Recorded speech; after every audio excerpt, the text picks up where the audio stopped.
সরকারি জায়গায় মসজিদ করলে জুমার নামাজ হবে কিনা? সরকারি জায়গায় যদি মসজিদ করেন জুমার নামাজ হবে কিনা? উত্তর হলো জুমার নামাজ তো হয়ে যাবে, কিন্তু সরকারি জায়গা মসজিদ বানাবার জন্য আপনি অবশ্যই যথাযথ কর্তৃপক্ষের অনুমতি নেবেন, নিয়মতান্ত্রিক ভাবে মসজিদ করবেন।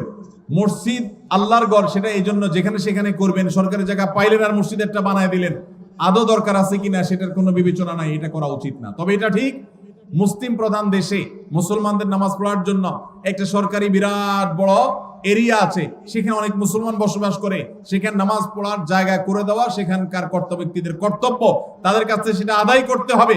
কিন্তু তাই বলে আপনি চাইলেন আর খেয়াল খুশি মতো যেখানে সেখানে মসজিদ করে নিলেন, এটা করা যাবে না। সরকারি জায়গা না, শুধু অন্য কারোর জায়গাতে এরকম মসজিদ করা উচিত না। তবে যদি করেন কেউ, সেই জায়গায় নামাজ আদায় করলে নামাজ হয়ে যাবে, কিন্তু নিয়মতান্ত্রিক ভাবে মসজিদ আদায় করতে হবে, বানাইতে হবে।